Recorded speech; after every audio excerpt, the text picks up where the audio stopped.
Hi, beautiful soul. This is Hanneke from Twin Soul Alchemy. Welcome to this channel on blossoming on the twin flame journey.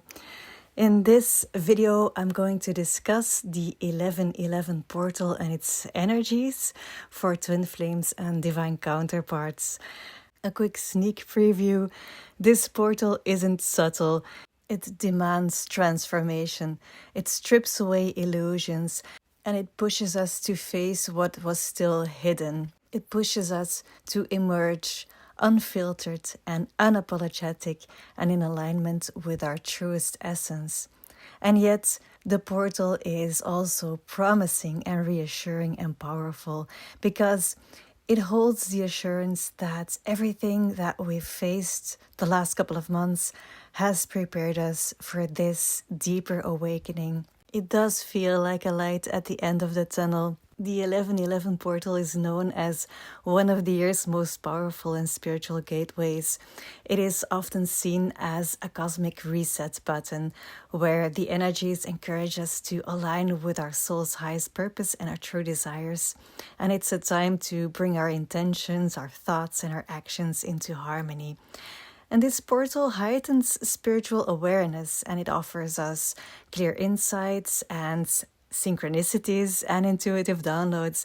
And many experience a sense of connection to their higher self or divine guidance, and it makes it an ideal time for meditation and inner reflection and setting intentions. And not only intentions, it is also known as a powerful day for manifesting because it emphasizes the energy of creation. The number 11 is a master number and it's associated with intuition and enlightenment, and it encourages a mindset shift from the personal to collective growth. The energy often feels expansive and it inspires us to see beyond our individual challenges and into our larger role within humanity. The 1111 portal is especially significant for twin flames because it represents unity and alignment and the mirrored energy. The number 11 or 1111 is the symbol of twin flames because it represents the two parallel lines. Each is whole and yet they are deeply connected and they reflect one another's energy. And so the 1111 portal energy amplifies the inner work that each counterpart does to help to clear old wounds and patterns and fears that may be blocking that deeper inner and outer union. It's not simply about bringing two people together in physical union, but it's about helping each counterpart align with unconditional love, and this way creating a harmonious energy that naturally draws both closer in soul and in spirit. And so the 1111 portal is not light and fluffy and romantic as it is often depicted. It is very powerful and uncompromising. It's an intense gateway of alignment and truth that helps us embody our divine essence and to recognize our role as co-creators. There's still a lingering influence of the Mars-Pluto opposition that I talked about in my new moon video. So if you've missed that one, I would recommend listening to that one because it still has an influence on the energy right now. So while the exact Mars-Pluto opposition passed on November 3rd, its effects still reverberate, and themes about power and control and hidden truths are still amplified. So what I discussed in my previous video on the new moon is that the Mars-Pluto opposition deeply impacts the solar plexus and the sacral chakras. Mars represents our personal power and our boundaries, and has a strong connection to the solar plexus chakra, which governs our sense of self-confidence, identity, and emotional security. And Pluto is connected to the sacral chakra and is associated with intimacy and vulnerability and hidden emotions. And this opposition brings a heightened awareness of where our personal boundaries and emotional needs clash with external expectations or controlling structures. And the effect of this opposition pushes you to confront attachments or insecurities within your relationships and within your twin flame connection, especially around feeling safe and worthy and emotionally supported. And it is by navigating this inner conflict that you are invited to honor your sense of self-worth independently and to create a foundation for healthier boundaries and deeper self-acceptance without relying on external validation. And this is still playing out, and what you might have experienced is this dance between questioning how am I going to fulfill my own needs and which needs do I want to be fulfilled within my relationships. And in all honesty, where is my boundary in that? Where is the bar? What am I willing to let go, and where can I not compromise on? This opposition might lead to conversations in your relationship about what do I need and what feels safe to me, or it can lead to this inner conversation, especially now that Mars is in Leo, and that brings a shift towards self-expression and assertiveness.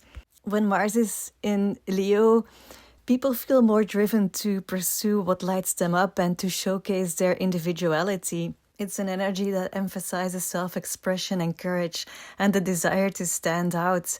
And so that makes it an excellent time for taking bold steps towards personal goals and projects that reflect your true essence. But beware that Pluto is still in Capricorn, wrapping up its lessons on control and authority. And so as you are boldly trying to express yourself and your needs, remember that this power struggle is still going on. There's still a tension. And it might mean that if you express yourself, expose yourself, that this could feel like backfiring because it can trigger deeper wounds on feeling unworthy and feeling unsafe. If you're boldly expressing yourself, but there's still this feminine wound, this feminine core wound of feeling unworthy, then it might trigger this push-pull dynamic again between masculine and feminine. When the feminine energy is not capable of providing her own emotional security, this triggers the masculine energy. Masculine energy is very sensitive to fear-based expectations. This triggers his deep wounds of not being able to provide what is necessary, and it might trigger a lot of anger. And this anger and this pushing away, of course, then again triggers abandonment issues within the feminine energy. And the only true way out of this cycle is for the feminine energy to face and transform her own fears and to step into a place of inner wholeness where she can communicate clearly and directly about what is in alignment with her essence and what isn't.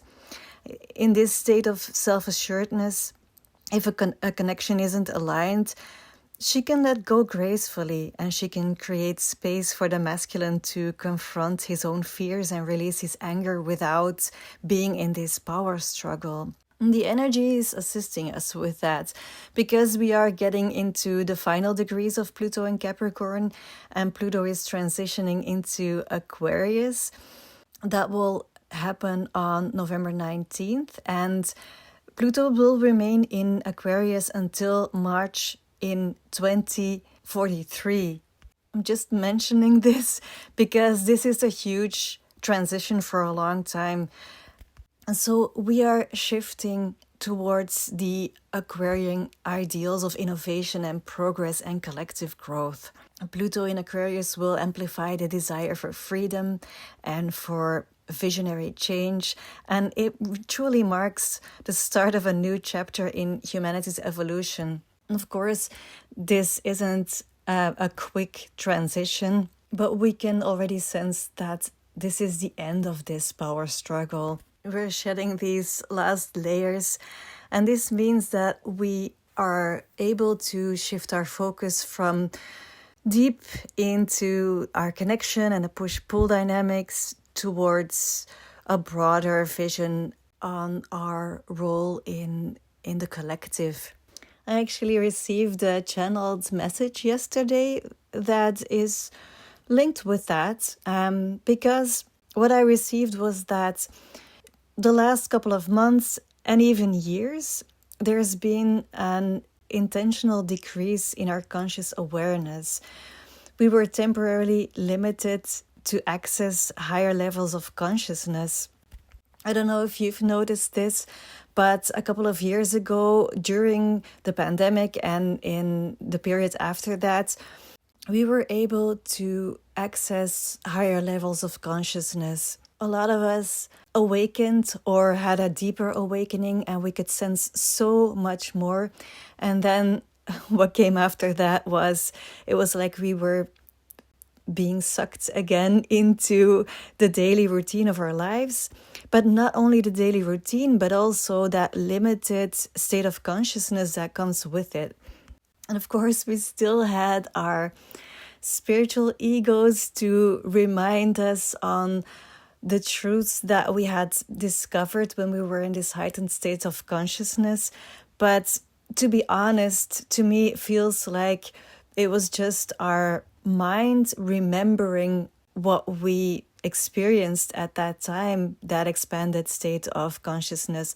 Well, I can only speak truly for myself always, of course, but this is how I experienced it. A very deep awakening in those years with a lot of beautiful experiences. And then the last couple of years, a lot of power struggles mainly, and the focus on what is happening in front of me in my daily life, what is happening in my connection.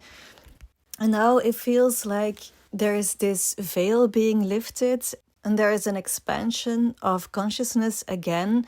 There's a recognition of frequencies that I wasn't able to connect with for the last couple of months anyway. And so what I received was in this message was that this was done to give us space to focus on unresolved issues and deep-rooted fears that were blocking the full integration of our physical, energetic, emotional, mental, and causal bodies. And this integration is an essential process for the elevation of our collective consciousness. But this temporary restriction of our awareness was essential for certain timelines to play out fully. And in states of expanded consciousness, some of these things could not unfold as intended. And it is by intentionally lowering our awareness that we could really go deep in these fears and learn these lessons and close them out and integrate them for good, and to develop the inner strength that we needed to overcome all of this and to connect with higher wisdom. To me personally, it feels that a couple of years ago we were able to access higher wisdom, but not able to embody it yet. And so we still had to refine our vessel. What I was shown was like we were like a pot with a lid on it, heated to boiling, and now the lid is ready to be lifted again, and what was inside the pot has transformed. The heating of the pot has made it possible for us to distill, to release our fears, and to truly purify the liquid of the pot. And this process has clarified our soul's missions, and it prepared us to accept and embody and express the light that we are and the love that we are. And so this process might have felt very uncomfortable, but it truly was essential for refining our energy and alchemizing it from a raw substance to something precious. And as our consciousness continues to expand, our next steps will become even clearer. And as we step into daily life, we're drawn into collective work and really released all of these karmic patterns. And this allows us to make new strides. And what once seemed unreachable is now within our grasp. Actually, it's not within our grasp, it is already in our hands. It reminds us that there's nothing left to chase. We hold our purpose, the root of our efforts, firmly in our hands already. It's from this state of consciousness that the illusion of separation is dissolving. The external searching, a chase for something outside of us, that's no longer necessary. We're shifting from seeking to embodying. So it's not only from the awareness or the insight that everything that we were looking for is within us.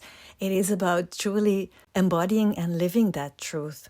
In my previous video, I talk about, is a twin flame journey a blessing or a burden? Because yes, in this process of being boiled in a pot, it can feel like a burden. All these bad things that are coming up, they're just coming up because they're evaporating. We're releasing that, we're letting that go. But when we're in that, in the middle of that, that can sometimes be hard to see. And when that happens, it's very important to be patient with ourselves and to allow that gap between what we know, where we're going, and where we are right now, to allow that gap to slowly being bridged with compassion and self-acceptance. The twin flame journey asks us to allow our process of transformation and purification to unfold naturally without attempting to control or force an outcome. And the transformation that emerges may not be what we initially envisioned. True union, whether with a twin flame or an inner union with yourself, isn't something that we can chase or strive for. It's something that arises naturally as we embrace each moment and allow what comes up to move through us. It's not something that we decide from our mind and then it appears out of nowhere.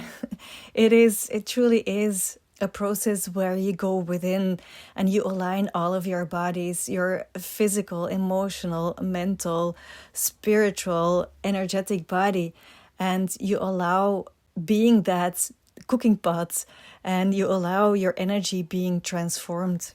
And this means that you might scream or you might yell or you might cry. You might start shaking. All sorts of things could happen when this process is going on. You might have really awful thoughts, but you are in the safety of your own cooking pot and it will cook and stir and you will release steam. And eventually what will remain is your essence, your pure essence. And it's from this place that you can recognize your worth and accept yourself and align with your present reality, or rather accept your present reality. And so the result of this transformation might mean that you say no to what no longer aligns with the purity of your being.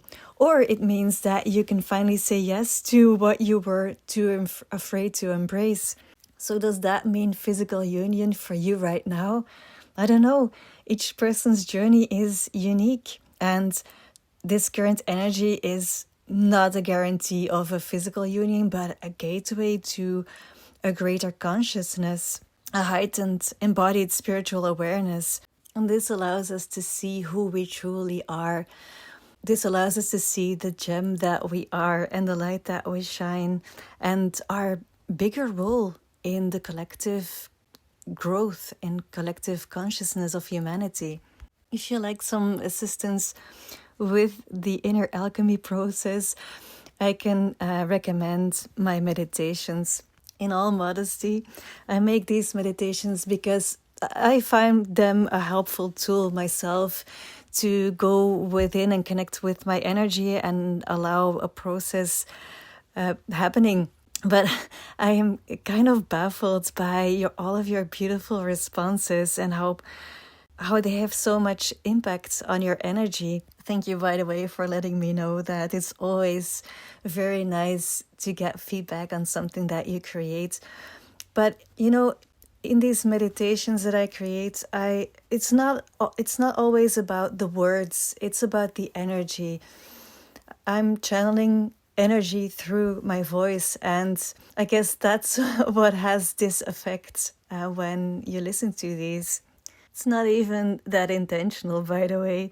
It's just that's what happens when I truly connect with my heart, my soul, and the bigger energies, and then it just flows through. The same with these YouTube videos, by the way. Our mind likes to think that the only thing that we can communicate is our words and our mental processes, but there's actually so much more to us that we communicate. Anyway, I'm actually curious how you experience this energy of the 1111 portal, and if you recognize the boiling pot and the purifying of the liquids being inside, what are the lessons that you have learned the last couple of months, or how were you being purified? What is the precious liquid that is remaining? And has it brought more clarity to you on how you can express yourself, how you can shine your light in this world? I'd love for you to share. It's also nice if we can read each other's stories. I'm going to stop preaching now. It's so funny. Someone commented on one of my videos that I was preaching too much or something. And, that might be true. I get so passionate about what I'm talking about that it might feel like preaching. But anyway, it's truly how I look at things, how I feel about things. And I just really love to share those things with all of you. One last thing. If you feel kind of stuck on your journey and you would love to talk to me about this, to see if we can gain some more clarity, you're very welcome to book a private session. I don't have a lot of slots in the next couple of weeks because I'm doing other projects as well. But I'm sure we can find a time and space to sit together if you truly feel that you can benefit from my support. I'm wishing you a lovely and powerful 1111 portal. Take care. Bye.